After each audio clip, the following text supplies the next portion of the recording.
Hello, welcome to English Lessons with Inlingua Vancouver. My name is Jacob, and today I would like to talk to you about suggestive language. When you suggest things to people, recommend things to people. When you try to tell people what they should do or what they shouldn't do, with various levels of emphasis, right? Now, of course, the easiest way is you should do your homework. You should do X, Y, Z. You should do something, right? However, sometimes you want to diversify the language, so you suggest politer too. I suggest, now here it gets interesting. In standard formal English, you suggest things. I suggest this, I suggest that. Anything more than that, you need to put a clause in. So I suggest that you do your homework, right? I suggest that you do your homework. I suggest this good idea. I suggest something great. What is that something great? That you do your homework. And that takes care of it, right? That adds the additional clause, so I know exactly what your suggestion is. Of course, you don't have to say all of that, you can shorten it. You suggest things, so this is not an action, it's more like an activity, the idea of an action. So you're suggesting this activity. So you don't say, I suggest you do your homework, I suggest doing your homework. You can't say, I suggest you to do your homework. I suggest you to do your homework doesn't make any sense. I suggest that you do this great thing, or I suggest this activity in general, not just to you, but to anybody. So, I suggest doing your homework, which is a general advice talking about the quality of this activity. Now, you often hear native speakers confuse themselves, even English speakers, Canadians, Americans. They'll say dumb things like, I suggest you should do your homework. That's clearly redundant. I suggest means should, so they should never do that.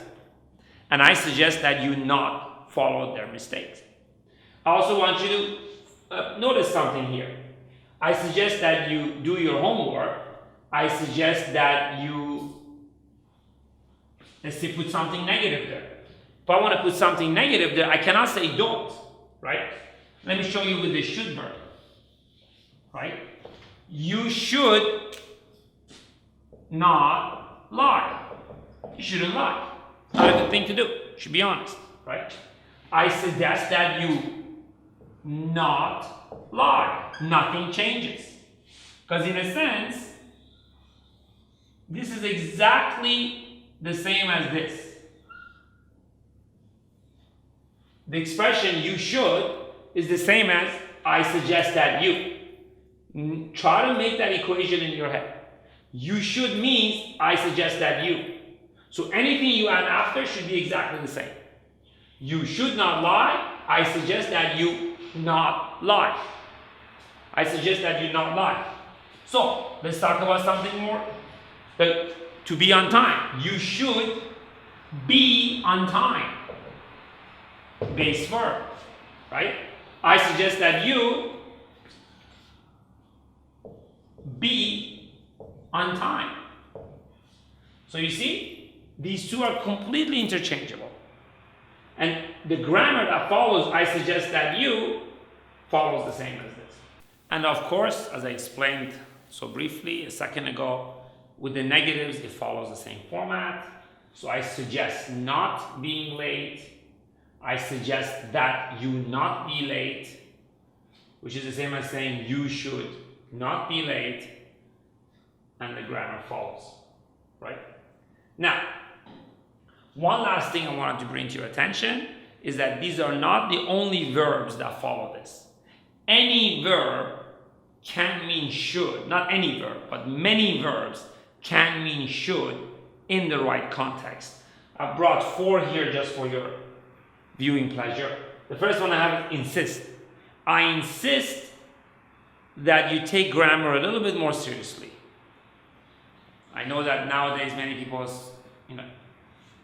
keep encouraging you to learn language naturally and just speak it and you'll just learn it naturally. Well, yes, that's true, but older people, we do need to understand rules, we need to understand why, so a little bit of grammar can go a long way. So I insist that you take grammar a little bit more seriously, which is the same as saying you should take grammar more seriously. I insist that you take grammar more seriously. And that's a pretty formal verb. I insist taking grammar more seriously doesn't sound as well. It doesn't work like suggest does. And here insist means should. So it works the same. I have another verb for you, move. Now you all know the verb move. You moved out of your house when you were 20 or 19, or I just moved from this side to this side and I moved to that side. Movement, you understand that? But in legal English, move can mean should. Because in normal discourse, we can talk to each other however we like. But in a courtroom, I cannot get up and say, Your Honor, you should end the proceedings, right? So of course, in legal English, in formal English, in any kind of formal business meeting, you can't just tell the chairman of the company, boss, you should end this meeting. Boss, we should get some more investment or whatever. You can't talk to your boss like that, especially in a very formal context, like a meeting. In those situations, you don't just recommend things or suggest things, you make motions. When you make a motion, it's a formal gesture. You move. So you tell the judge, Your Honor, I move that the suspect be held without bail. So you're basically saying the suspect should be held. I move that the suspect be held. Just like this. I move that the suspect be held. I move that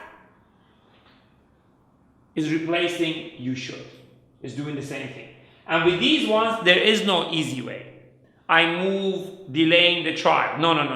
I move that the trial be delayed.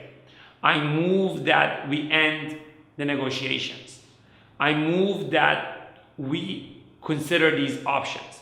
So I move that base form. I move that base of the verb, right? And demand is another one.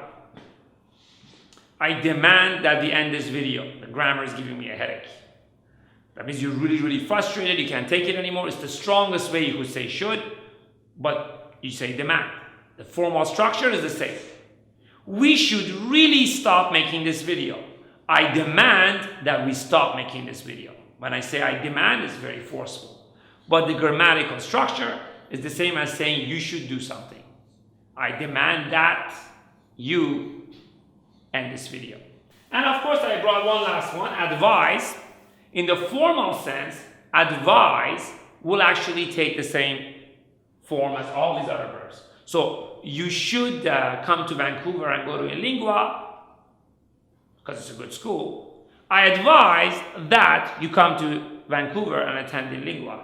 The same thing. You should come to Vancouver. I advise that you come to Vancouver. Now, of course, you can shorten this one. And this is a little tricky. This is where English gets, English. So in this case, you don't need to go all these things. You can just say to. I advise you to come to Vancouver. This is a very difficult grammar point. I can't just explain in the video. I can do a little better in person. Because, learning is not a passive process. Learning is very active. Through a video like this, I can only convey the information. You can only passively listen. In a classroom, we can actually engage. And through examples and practice, we can understand the more nuanced points of grammar, such as this one. Please subscribe to the channel, like the video, and I look forward to seeing you again.